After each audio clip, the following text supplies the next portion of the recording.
우리 옆에 주위에 있는 분들과 인사할 때 이렇게 인사하도록 하겠습니다. 성도님을 보니 눈이 부셔요 하고 인사하도록 합니다. 성도님을 보니 눈이 부셔요. 옆에 분이 별로 눈에 안 부셔요? 저는 오늘 말씀을 준비하면서 하나 생각한 것이 있습니다. 오늘 제목 빛과 어둠 속에서도인데 정말 우리가 세상을 살아갈 때 과연 정말 눈에 부신 것이 무엇일까라는 생각을 해보게 되었습니다. 우리는 눈에 부신 것 생각하면 여러분 뭐 생각 드세요? 아마 태양, 햇빛을 많이 생각할 거예요. 이 태양을 여러분 아무것도 안 끼고 선글라스 이런 거 안 끼고 그냥 바라볼 수 있는 사람은 없습니다. 그래서 우리가 뭔가 정말 눈에 부신 것 생각하면 태양을 많이 떠올리죠.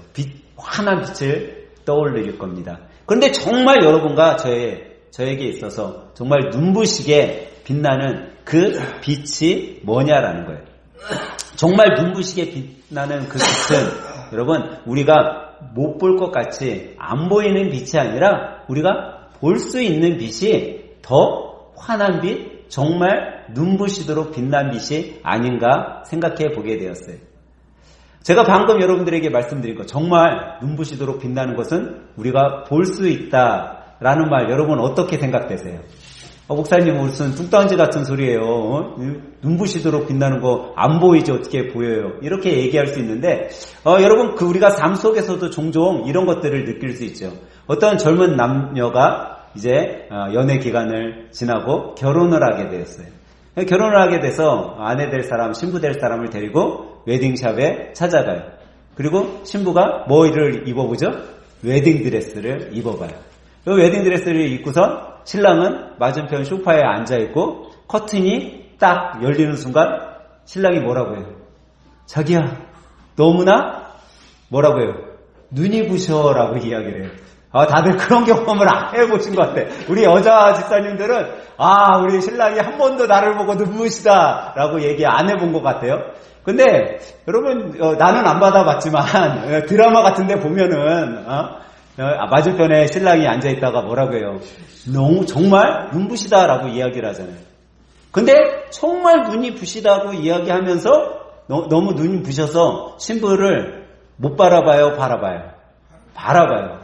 정말 눈이 부시다고 얘기하면서 머리끝부터 발끝까지 어쩜 그렇게 꼼꼼하게 잘 살펴보는지. 우리 삶에 보면요, 정말 눈부시는 것은 안 보이는 것 같아 보이잖아요. 그런데 정말 눈부시고 정말 소중한 것은 우리 눈에 보인다라는 거예요. 세상의 빛은 밝아서 우리 눈에 보이지 않고 우리 눈을 아프게 하지만 정말 소중한 빛, 예수님의 빛은요, 우리 눈을 아프게 하는 것이 아니라 우리 눈을 더 밝히 보게 한다라는 거예요. 정말 소중한 빛은요, 우리 영을 살리는 빛이라는 거죠. 정말 소중한 빛은 우리가 분명하고 확실하게 바라볼 수 있는 빛이 정말 눈이 부시도록 빛나는 빛이라는 거예요. 사랑하는 여러분, 오늘 우리는요, 빛과 어둠, 또 세상에서의 삶과 믿음으로서 살아가는 삶에 대해서 우리가 한번 은혜를 나눠보려고 합니다. 오늘 여러분과 함께 살펴왔던 요한복음 9장을 잠시 간략하게 설명드리면 이런 내용이에요. 예수님이 제자들과 길을 가시게 되었어요. 근데 그때 그 마을에 들어갔을 때 누구를 만나게 되냐면 날 때부터 맹인된, 앞을 못 보는 시각장애인을 만나게 되었어요. 근데 이 날 때부터 시각장애를 갖고 있는 이 맹인을 보게 되었을 때 제자들이 예수님께 이렇게 질문을 해요. 선생님, 저 맹인 태어날 때부터 저렇게 앞을 못 보는 시각장애인으로 태어났는데 저거는 과연 누구의 죄 때문에 저 사람은 날 때부터 시각장애인으로 태어났습니까? 저 사람의 죄입니까? 아니면 저 사람의 부모님의 죄입니까? 라고 질문을 해요. 제자들이 이렇게 질문하게 된 이유는요, 당시 무슨 장애를 입거나 뭔가 문제 있게 태어난 사람들이 있다고 하면 그것은 다 조상 때문이다, 부모 때문이다, 이런 이야기들이 팽배했기 때문에. 그래서 이 맹인을 두고도 저 사람 장애를 갖고 태어난 거 과연 누구의 죄 때문입니까? 라고 질문을 하게 되었다라는 거죠. 그 질문 속에 예수님이 이 맹인을 통해 행한 일이 있어요. 무엇을 행해요? 침을 뱉어서 진흙을 만들어서 두 눈에 붙여요. 그리고 실로암 못에 가서 씻으라 말씀하죠. 그래서 그가 실로암 못에 가서 눈을 씻었더니 어때요? 밝히 보게 되었어요. 근데 이 사건이 일어난 후에 그 후의 일이 또 나오고 있어요. 어떤 일이 일어나요? 이 맹인이 눈을 떠갖고 이제 난리가 난 거예요. 근데 그것을 옆에서 지켜보고 있던 바리새인들이 뭐라고 해요? 이 맹인에게 찾아가서 이렇게 이야기를 하게 되는 거예요. 과연 너 누가 이렇게 눈을 뜨게 했냐? 근데 이 바리새인들이 그렇게 질문한 이유에는 이런 이유가 있었죠. 예수님이 지금 어떤 날 이 맹인을 고쳐주셨어요? 안식일에 이 맹인의 눈을 고쳐주셨어요. 당시 안식일에는 무슨 일을 행하면 안 돼. 오로지 하나님 앞에 전적인 예배, 온전한 삶을 드려야 되는 거예요. 그러니까 안식일에는 뭐 어떤 장사를 해서도 안 되고 어떤 일을 해서도 안 되는데 이 사람이 지금 뭐를 했어요? 맹인을 고쳐줬거든.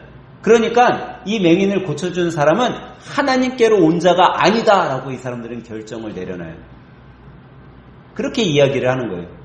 그랬더니 또 다른 부류의 사람들이 뭐라고 얘기하냐면 만약 이 사람이 이 맹인을 고쳐준 이 예수라는 사람이 죄인이라면 어떻게 이런 일을 할 수 있냐. 죄인이라면 절대 그런 일을 할 수 없다라고 이런 이야기들이 서로 대치가 되고 있는 상황 속에서 이들이 맹인을 찾아가서 맹인 되었던 사람을 찾아가서 질문한 거죠. 너를 고친 사람, 그 사람은 어떤 사람이냐? 과연 누구냐라는 질문을 해요. 이 질문 속에 이 맹인 되었던 사람이 뭐라고 얘기하냐면 그는 예언자입니다라고 이야기를 했다라는 거예요. 예언자라고 얘기하니까 자기들은 하나님께로 온 사람이 아니다라고 벌써 딱 못을 박아놨는데 이 맹인이 예언자라 하나님 앞에 하나님께서 보내신 사람이다라고 이야기하니까 이건 자기네가 생각하고 거하고 다르잖아요. 그래서 이 바리새인들이 어떻게 해요? 그의 부모를 찾아가게 돼요. 그리고 그 부모한테 물어봐요. 당신 아들 처음부터 맹인된 거 맞습니까? 맞다고 해야죠. 과연 이 아들을 눈뜨게 해준 사람, 그 사람은 누굽니까? 라는 질문을 하게 돼요. 그러자 이 부모님들의 대답이 참 신기해요. 그 사람 예언자입니다, 선지자입니다 이런 대답을 해줬으면 좋았을 텐데 이 부모들이 이 바리새인들에게 뭐라고 하냐면 우리 아들 다 큰 성인 아닙니까? 그는 성인이기 때문에 자기 일은 자기가 알아서 할 나이가 됐습니다. 그것을 왜 우리한테 질문하고 있어요? 우리 아들한테 가서 물어보십시오 라고 대답했다라는 거예요. 근데 왜 이 부모들이 그렇게 대답을 했냐? 당시 만약에 예수를 그리스도라 인정하거나 예수를 하나님 보내신 사람이다 인정하면은 회당에서 쫓김을 받았어요. 쫓겨났어. 그것을 알고 있었던 거예요, 이 부모들은. 그래서 그런 쫓김을 당할까봐 두려움도 있었고 무서움도 있었기 때문에 굳이 내가 얘기하지 말고 우리 아들이 낳았으니까 우리 아들한테 가서 물어보라고 이야기했었던 거예요. 어떻게 보면 현명하죠. 그러자 이 바리새인들이 다시 이 맹인을 찾아오게 돼요. 그리고 그 맹인에게 이번에는 이렇게 이야기를 해요. 아까 전에는 너 눈을 뜨게 한 사람 누구냐라는 질문을 했잖아요. 이번에는 뭐라고 이야기하면 자기들이 결정해 놓은 말을 먼저 이야기해요. 우리가 봤을 때 그는 확실한 죄인이다. 그 예수는 죄인이야. 너는 하나님께 영광만 돌리면 돼. 너 눈이 떠진 거는 하나님이 하셨으면 하나님께 영광만 돌리면 되는데 그 예수란 사람, 너 눈을 뜨게 한 사람은 분명 그는 죄인으로 우리는 알고 있다. 뭐라고 얘기해요? 죄인이다라고 얘기하는 거예요. 그런데 너는 그를 누구라고 생각하냐? 본인들이 죄인이라고 결정해놓고 다시 맹인에게 물어보는 거예요. 그 사람 어떤 사람이냐? 그랬더니 이 맹인이 뭐라고 이야기를 해요? 나는 그가 죄인인지 아닌지 그거는 모릅니다. 내가 알고 있는 것은 뭐예요? 내가 맹인 되었다가 다시 보게 된 것. 내가 눈을 멀었었는데 날 때부터 태어나서 앞을 못 보았는데 지금은 내가 보게 되었다는 이 사실은 내가 확실히 압니다라고 이야기를 해요. 근데 그렇게 대답을 했을 때 다시 바리새인들이 뭐라고 질문을 해요? 딴 얘기를 하는 게 아니라 도대체 그 예수가 너에게 무슨 짓을 했냐라고 이야기를 한다라는 거예요. 그랬더니 이번에는 이 맹인이 더 놀라운 대답을 하죠. 아니 내가 이미 당신들에게 몇 번이나 얘기를 하고 있지 않습니까? 그는 예언자다. 그는 내가 보지 못했었는데 눈뜨게 했다. 이런 기적 같은 일들을 여러분들에게 수없이 얘기하고 있는데 왜 다시 나한테 그런 질문을 합니까? 혹시 당신들도 예수님의 제자가 되려고 합니까? 이렇게 비꼬듯이 이야기를 하는 거예요. 그러자 이 바리새인들이 뭐라고 해요? 예, 도저히 우리하고 얘기할 상대가 안 되구나 하고서 회당에서 쫓아버려요. 너가 나를 가리키려고 하냐? 이 맹인아, 지각장애인이었던 너, 장애밖에 없었던 너가 우리 지위 있는 학식 있는 목사인 나를 가리키려고 드느냐? 라고 비웃으며 쫓아냈다라는 거예요. 그 이야기를 이제 예수님이 듣게 되었어요. 회당에서 이 맹인이 쫓겨났다라는 이야기를 듣게 돼요. 그리고 그 예수님께서 이 맹인을 찾아와요. 그리고 그에게 예수님이 질문을 해요. 너는 하나님의 아들을 믿니? 라는 질문이었어요. 그러자 그가 뭐라고 해요? 뭐라고 했을 것 같아요, 여러분?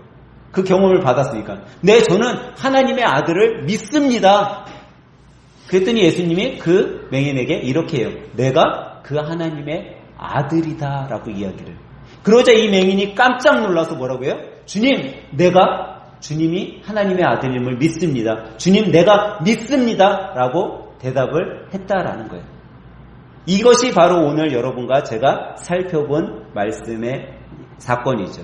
이 사건이 일어난 후에 마지막에 가서 예수님이 이렇게 말씀을 하셔요. 뭐라고 말씀하시면 보지 못하는 사람을 보게 하고 본다고 했던 사람들을 보지 못하게 하려고 내가 세상에 왔다라고 마지막으로 말씀하셨다라는 거예요. 뭐라고요? 본 사람들은 예수님이 보지 못하게 하고 보지 못했던 사람들은 보게 하기 위해 이 세상에 왔다라는 거예요. 여러분 이 말씀의 의미가 뭘까요? 실질적으로 여러분들 내가 눈 뜨고선 다 돌아다니는데 나를 시각장애인으로 예수님이 만들고 또 시각장애인이었던 사람들을 눈뜨게 하기 위해 예수님을 모셨다라는 생각 드세요? 근데 그 얘기가 아니에요. 여기에서 말씀하고 있는 이 예수님은요, 영적 눈이 어두워서 하나님의 아들을 알아보지 못하고 예수 그리스도를 나의 구주 나의 하나님으로 시인하지 못했던 자들, 그러면서 자기들은 영의 눈을 뜨고 있다라고 우기고 그랬었던 그런 사람들에게는 정말 영적인 눈을 막아버리고 아예 안 보이게 하고, 우리는 육신적으로는 정말 시각장애인일지 모르지만 영의 눈이 열려서 예수 그리스도를 나의 구주 나의 하나님으로 고백하고 그 진리 되시는 주님을 바라보고 살아가는 사람들에게는 그 영적 눈을 더 정오의 빛과 같이 환한 빛을 보게 해주시겠다라고 약속하고 있는 거죠. 근데 그날이 언제일까요? 심판의 날이라는 거예요. 심판의 날에 이런 일이 일어나게 된다라는 거죠. 여러분 혹시 이런 경험 해보셨어요? 저는 어렸을 때 이런 경험 많이 했어요. 제가 어렸을 때만 해도 집들이 간혹 전등에 불이 꺼지는 일이 많았어요. 전기가 끊기는 거예요. 그 마을에 전기가 확 끊겨. 그 변압기 같은 것들이 고장나면 한 마을이 통째로 불이 다 나가요. 그럼 아무것도 안 보이니까 뭐예요? 어떻게 해요? 촛불을 찾아다가 초에 불을 붙이고 손전등을 찾아갖고 찾아요. 그래서 엄마나 아빠가 촛불에 불을 붙이면 방이 어두웠던 방이 그래도 어때요? 환해져요.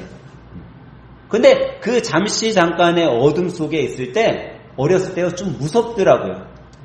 그리고 제가 어렸을 때 유행했었던 TV 드라마가 있었어요.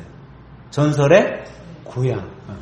이 전설의 고향을 본 날이면 밤에 자려고 불만 꺼도 무서운 거예요. 그럼 이불을 머리 위에까지 쓰고선 무서워갖고 덜덜덜 하다가 잠에 들어요. 그러면 그날따라 꿈에 누가 나타나?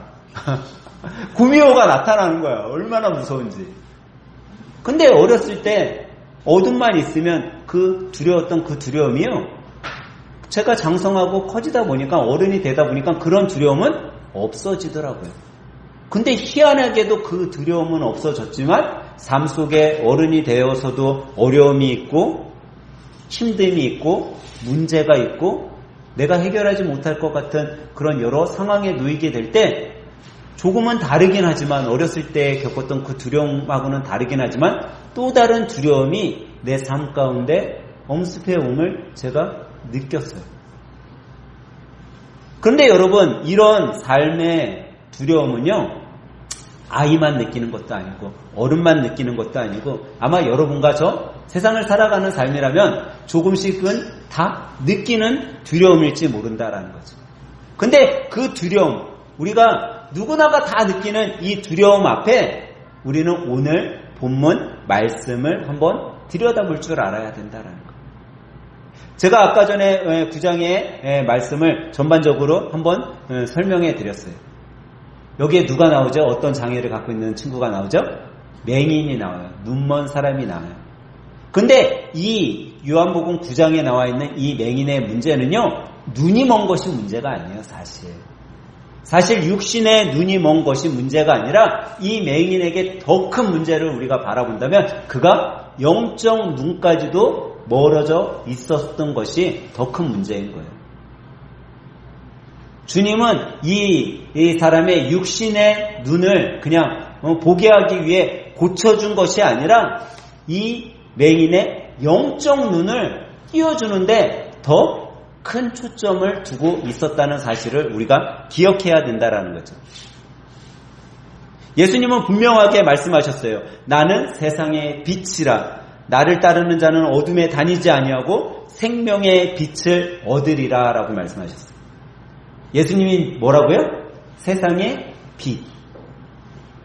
빛을 따라다니니까 뭐를 얻게 되는 거예요? 빛을 얻는 거예요. 근데 그 빛이 어떤 빛이냐? 생명의 빛이라는 거죠. 예수님의 빛은요, 단순히 눈으로 볼 수 없는 그런 환한 빛을 이야기하는 거예요. 예수님의 빛은 어둠 속에서도 길을 찾을 수 있는 빛, 삶을 분별할 수 있는 빛, 믿음으로 지켜 행할 수 있는 빛을 여러분과 저에게 말씀하고 있다라는 거죠. 여러분, 세상 사람들과 그리스도인들이 뭔 차이가 있는 것 같아요? 뭔 차이? 우리가 세상 똑같이 살아가잖아요. 근데 세상 사람들과 여러분과 저에 있어서 차이가 뭔가 있을까요? 여러분, 그 차이는요, 어떻게 보면 삶의 사고방식의 차이인 것 같아요. 여러분과 제가 생각하는 사고방식과 세상 사람들의 사고방식. 여러분, 어떤 일이, 어떤 문제가 터졌어요? 어떤 사건이 일어났어요? 세상 사람들은 뭘 가장 먼저 찾는지 아세요? 이 사건, 이 문제가 일어난 뭘 찾을까요?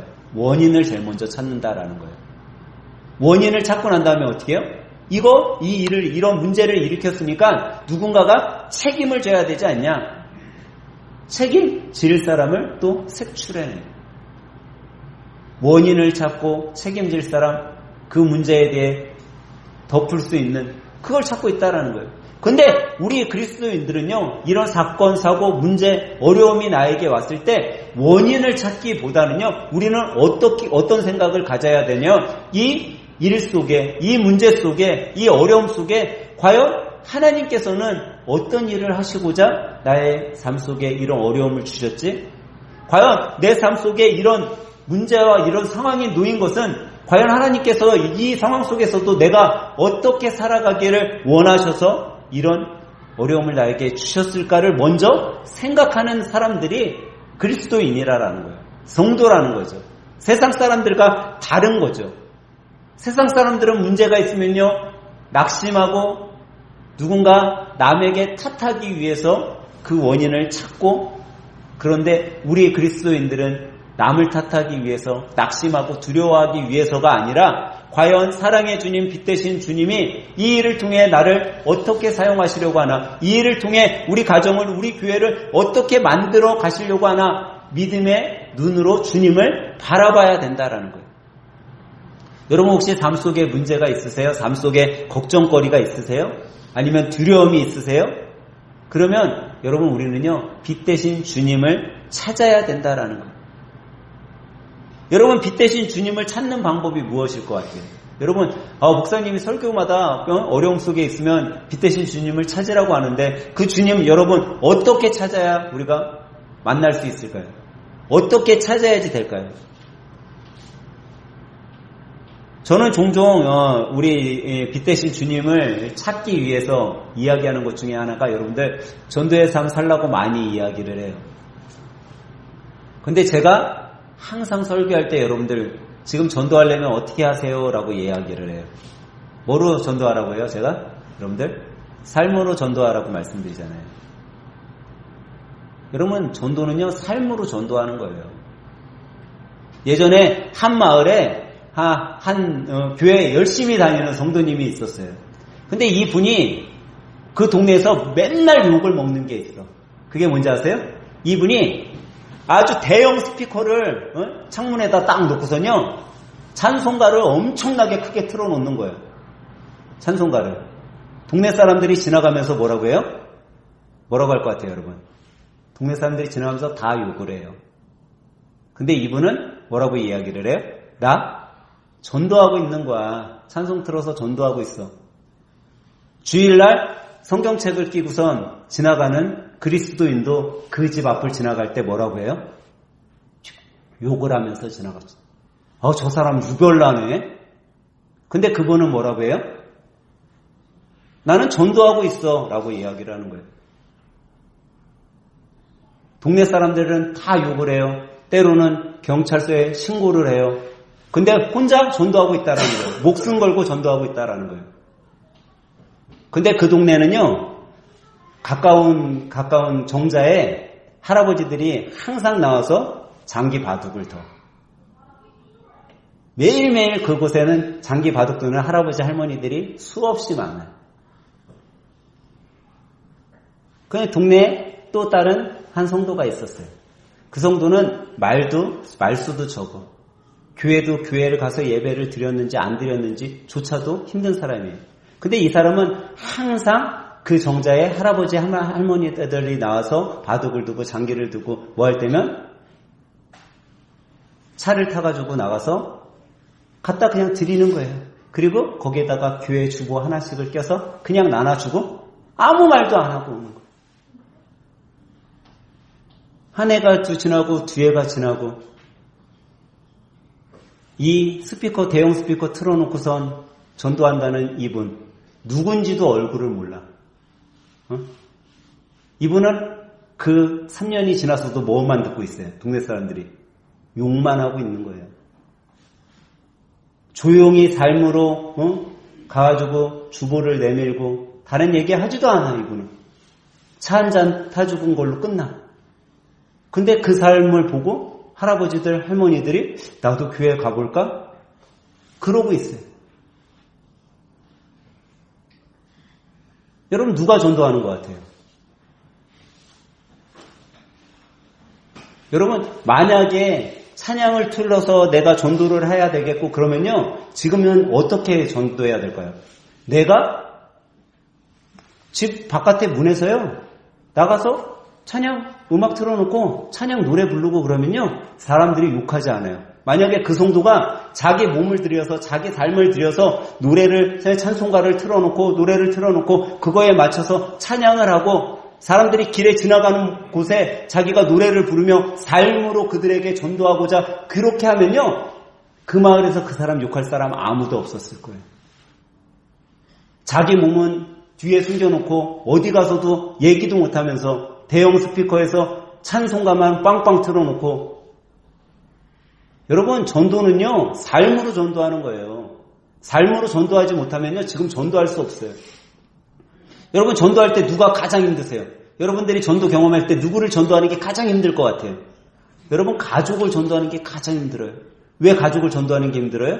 나에게 가장 가까이 있는 사람, 나를 다 알고 있기 때문에 그런 사람을 전도하기가 가장 힘든 거예요.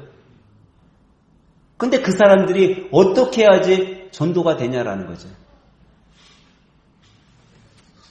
여러분 내 삶이 변하지 않고서는요 절대 전도할 수 없는 거예요. 내 삶이 변할 때 내 삶을 통해서 그들이 전도되는 거예요.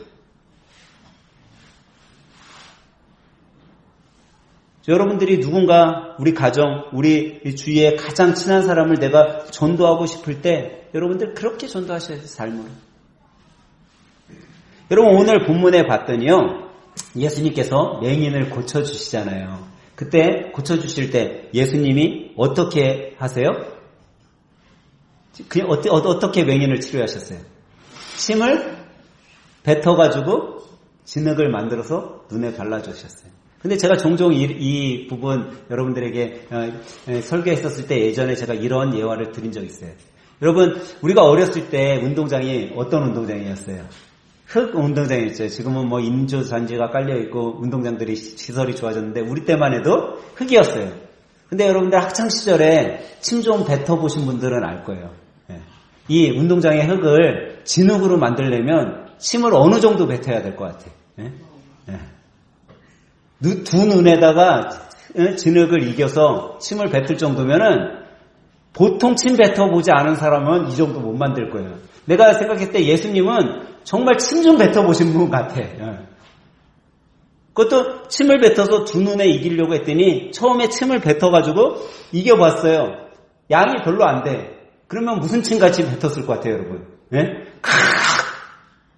가래침까지 붙지 않았을까요? 아마 자기 몸에 있는 침이란 침은 다 빼갖고 뱉었을 거예요. 그럼 여러분 여기서 한번 생각해 보세요. 시각장애인이 어느 기관이 가장 발달됐을 것 같아요? 시각장애인이라면. 여러분이 눈이 안 보이는 사람이라면 어느 기관, 내 몸속에 어느 기관이 가장 발달됐을까요? 귀예요. 청각이 가장 발달됐대. 그럼 예수님이 이 침 뱉을 때 했던 모든 소리, 예수님의 움직임까지도 이 사람은 뭐로 듣고 있어요? 귀로 듣고 있는 거예요. 다른 사람이 침 뱉는 거, 그런 거는 잘 안 들렸을 거야. 다른 사람들이 뭐 하는 소리 잘 안 들렸을 거예요. 예수님이 뭔가 자기를 고쳐주겠다고 하는데 침이란 침은 다 뱉고 있네, 인간이. 그러더니 그거를 막 이기는 소리도 다 들리는 거예요. 그걸 어디다가 붙여요? 자기 눈에다가 붙이네. 여러분들 같으면 어떻게 했겠냐라는 거예요. 내가 맹인 되었던 자라면 이 예수라는 사람이 내 눈 고쳐주겠다고 하더니 막 침이란 침은 땅에다가 다 뱉고 그거를 짓이기더니 내 눈에다 붙여? 여러분 어떻게 했겠냐라는 거예요. 저였다면요 그랬을 것 같아. 아니 이 사람 내 눈 고쳐달라고 내가 선생이라고까지 얘기를 하는데 나한테 침 뱉은 진흙을 내 눈에다가 이겨? 뭐 하는 짓이냐고 그랬을 것 같아요 저는. 근데 이 맹인이 어떻게 했냐라는 거예요. 예수님이 그 침을 뱉어서 진흙을 만들어서 눈에 붙일 때까지도 가만히 있어요. 그리고 예수님이 뭐라고 해요? 실로암 못에 가서 씻으라 이야기를 해요. 근데 제가 봤을 때 이 실로암 못이 바로 옆에 있었던 못 같지는 않아. 좀 그래도 걸어가야 될 것 같아. 그러면 여러분 침으로 짓이긴 어떻게 보면 냄새 날 수도 있는 그 진흙을 붙이고 그 실로암 못에 이 사람이 뭐하고 있어요? 가고 있는 거예요. 왜? 말씀에 순종한 거예요, 그냥. 말씀에 순종하고 그가 예수님이 하라는 대로 행해서 실로암 못에 가서 눈을 씻으니까 어떤 역사가 일어나게 되었어요? 그의 눈이 밝히 볼 수 있게 된 거예요. 밝히 볼 수 있게 되었었더니 예수님의 그 기적과 같은 일을 그 삶 속에 경험하게 되는 거죠. 근데 그때 예수님이 이 사람에게 뭐라고 했냐라는 거예요. 이 눈을 치료할 때 내가 예수다, 내가 하나님의 아들이다, 나는 능력자다, 나는 기적을 일으키는 사람이야, 나는 치유자다, 자기를 드러냈냐라는 거예요. 예수님은 아무것도 하지 않으셨어요. 단지 침을 뱉어서 진흙을 만들어서 그의 눈에 붙이고 실로암 못에 가서 씻으라라는 이야기밖에 안 했다라는 거예요.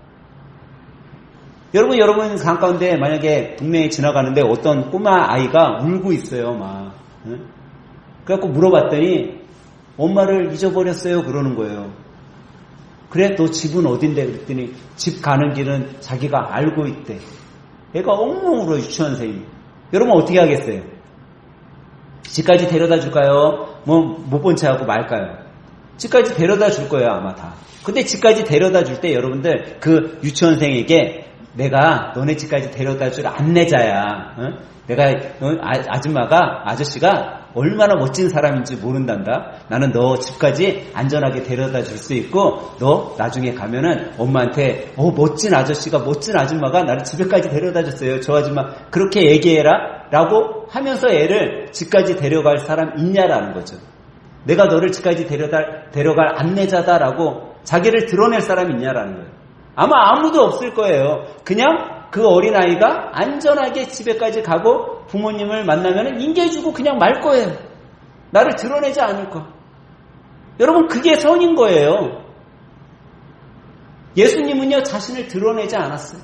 그냥 그에게 침을 발라서 그의 눈을 고쳐주시려고 한 것밖에 없다라는 거죠. 근데 우리가 이 장면 속에 우리가 깨달아야 될 것이 있어요. 과연 예수님은 왜 말씀으로만 하셨을까? 그것은요, 그 말씀 가운데 순종을 바라셨기 때문이에요. 하나님의 말씀을 여러분과 제가 듣고 만다면, 그걸로 끝난다면 기적이 일어날 수 없어요. 그것을 삶 가운데 행하고 내가 변화돼야 되는 거예요. 내가 변화되면요, 여러분들의 삶의 변화를 통해서 기적과 같은 일들이 일어나는 거예요. 제가 아까 전에 누가 가장 전도하기 힘들다고 그랬어요? 가족이에요. 여러분, 우리가 잘 아는 사도행전 16장에 보면요, 바울과 실라가 나와요. 이 바울과 실라가 빌립보에서 예수님을 전하다가 옥에 갇히게 되죠. 옥에 가둘 때 어떻게 가뒀어요? 바울과 실라의 손과 발에 착고를 채웠다라고 해요. 지금으로 얘기하면 수갑을 채워놓은 거예요. 움직이지 못하게. 근데 바울과 실라가 그날 밤이 되도록 뭐를 했다고 그래요? 그 안에서 찬송과 기도를 했어요. 그러자 찬송과 기도를 하자 새벽에 무슨 일이 일어나요? 옥문이 흔들리더니 옥문이 열려요. 자기를 묶었던 착고가 다 풀려졌어요. 간수가 막 지진이 나니까 헐레벌떡 감옥에 왔어. 근데 감옥이 어떻게 돼 있어요? 문이 열려져 있는 거예요. 죄수들의 착고가 다 풀어져 있는 거예요. 깜짝 놀랐어. 난 큰일 났다. 죄수들이 다 탈옥했구나. 난 여기서 죽어야지 하고 자결하려고 해. 자기 목숨을 끊으려고 해요. 그때 이 바울과 실라가 뭐라고 얘기해요? 바울이 당신의 몸을 상하게 하지 마십시오. 우리가 다 여기 있습니다. 라고 이야기를 한다는 거예요. 근데 여러분 한번 생각해 보세요. 네? 그 안에 바울과 실라만 있었어요? 수많은 죄수들이 있었어요. 수많은 죄수들이 있었어. 근데 이게 다 풀려졌어요. 감옥문이 열려져 있어. 그러면 누군가 도망갔어야 될 거 아니에요. 네? 바울과 실라야 예수님의 제자고 그는 신실한 사람들이고 죄를 져서 온 게 아니니까 있다 하더라고 했지만 나머지는 도망갔어야 되잖아요. 근데 그들이 왜 안 도망갔냐라는 거예요. 바울과 실라가 기도하고 찬송하고 말씀을 전한 것을 들었던 거예요. 말씀을 듣고 삶에 변화가 오는 거야. 죄수들이 도망갈 필요가 없는 거야. 그래서 그들이 있었어요. 그 다음에 기적과 같은 일이 무슨 일이 일어나요? 간수가 뭐예요? 바울과 실라의 이야기를 들어요. 하나님의 말씀을 들어요. 그리고 난 다음에 성경은 뭐라고 얘기해요? 그 간수가 바울과 실라를 자기 집에 초대해서 식사를 대접해요. 그리고 난 다음에 무슨 일이 일어나요? 그 간수의 가정이 다 뭐 했다고요? 구원을 받았대요. 간수의 가정이 모두 침례를 받고 구원을 받았대요. 여러분, 이 일이 왜 일어났을 것 같아요? 저는 성경에는 나와 있지 않지만 이 간수, 가장, 이 아버지의 삶이 바울과 실라의 하나님의 복음을 듣고 그 짧은 시간에 완전 변화된 거를 가족들이 봤다라고 생각을 해요, 저는. 야, 우리 아버지? 아니, 우리 남편? 저런 사람이 아닌데 저 사람이 어떻게 저 죄수들을 우리 집에 데려와서 식사를 대접하지? 식사를 대접하면서 그 짧은 시간에 자기 남편의 모습, 자기 아버지의 모습을 보니까 이거는 자기 아버지가 아닌 거예요. 자기 남편이 아닌 거야. 저 사람은 절대 저럴 사람이 아니야. 그런데 그 삶의 모습이 보이는 거예요. 그러니까 어떻게 해요? 가족들도 도대체 저 바울과 실라라는 사람이 어떤 사람이지? 의문이 드는 거예요.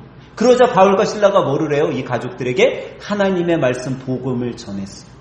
복음을 전하니까, 복음을 들으니까 내 남편이 왜 변했는지, 우리 아버지가 왜 변했는지를 알게 된 거예요. 자기들도 변해야 되겠다라는 그런 마음이 드는 거예요. 내가 예수님을 믿어야겠구나. 그런 생각이 그들의 마음속에 온 거예요. 그들이 그럴 때 뭘 한 거예요? 하나님의 말씀에 순종하고 침례를 받은 거예요. 여러분, 우리의 삶이요, 그냥 변화되는 게 아니에요. 우리의 삶은요, 하나님의 말씀을 듣고 순종할 때 되어지는 거예요. 오늘 맹인이 주님의 말씀을 듣고 순종했더니 그가 어떻게 됐어요? 눈이 띄어지게 된 거예요. 그리고 오늘 말씀 우리가 읽지는 않았지만 마지막에 가서 이제 예수님의 마지막 말씀, 그 말씀이 되어져요. 제가 아까 전에도 말씀드렸지만 뭐라고 말씀하셨다고요? 우리가 읽지는 않았지만 39절에 이렇게 예수님이 말씀하세요. 예수께서 이르시되 내가 심판하러 이 세상에 왔으니 보지 못하는 자들은 보게 하고 보는 자들은 맹인이 되게 하려 함이라 하시니라고 이야기하고 있어요. 여기 봤더니요, 예수님이 내가 심판하러 세상에 왔다라고 이야기를 했어요. 그리고 뒤에 보니까 보지 못하는 자들은 보게 하고 보는 자들은 보지 못하게 한다고 그랬잖아요. 여러분, 한때 목사님들, 신학자들, 뭐 지금도 그렇게 생각하는 분들이, 그렇게 설교하시는 분들이 있어요. 예수님은 이 세상에 심판하러 오신 분이 아니라 보지 못하는 자들 보게 하기 위해 이 세상에 왔다 설교를 해요. 근데 여러분, 오늘 본문에 분명하게 예수님이 뭐하러 세상에 온다고요? 심판하러 오신다라고 말씀하고 있어요. 예수님은요, 심판하기 위해 안 오신 분이 아니라 심판하기 위해 오셨어요. 시편 96편 13절, 시편 98편 9절, 시편 76편 9절, 이사야 3장 13절, 역대상 16장 33절, 요한복음 9장 39절, 말라기서 3장 5절, 다 뭐라고 말씀하고 있는지 아세요? 예수께서, 여호와께서 심판하러 이 땅에 오신다라고 말씀하고 있다라는 거예요. 여러분, 주님은요, 분명 이 세상에 심판하러 오실 거예요. 근데 그날 주님께서는요, 무슨 일을 행하셔요? 심판주로 오셔서 세상을 심판하실 거지만 어둠 속에 있던 주님의 자녀들을 빛으로 인도하신다라는 거예요. 보지 못했던 그 자들, 세상에서는 밝은 빛으로 드러나지 못했던 그 자들을 영의 눈을 다시 밝히 비춰주셔서 세상 사람들도 알아보지 못했던 그들을 알아보게 하시고 영적 눈이 띄어서 주님을 끝까지 바라보던 자들, 세상에서는 흔들리고 낙심하고 무너지고 쓰러질 것 같았던 그 자들에게 주님께서 빛으로 소망으로 그 심판의 날에 다시 일으켜 세워주신다라고 약속하고 계시다라는 거예요. 저는 오늘 여러분들이 사순절 4번째 주일을 맞이하면서 다시 한번 묵상했으면 좋겠어요. 과연 세상 사람과 믿음의 사람의 문제는 어떤 문제일까? 우리는요, 내 코앞에 있는, 내 눈에 비치는 것에 더 큰 문제와 시각을 두고 있다라는 거예요. 우리 자녀들이 조금 잘못하면 어떻게 하지? 야, 큰일 났네. 코앞에 눈에 보이는 것들에 벌벌 떨고 있다라는 거죠. 근데 그럴 필요 없다라는 거예요. 주님께서는 여러분과 제가 세상에서의 낙심, 세상에서의 문제, 그것에 두려워 흔들려 하지 말고 그 상황 속에서도 주님을 붙들고 믿음으로 행하는 삶을 살라라고 얘기하고 있어요. 그것이 무엇이냐? 어둠 속에서도 빛의 자녀로 행하는 삶이에요. 오늘 본문처럼 날 때부터 맹인된 자가 기적과 같은 경험을 한 것은 단 한 가지, 예수님을 만났기 때문이에요.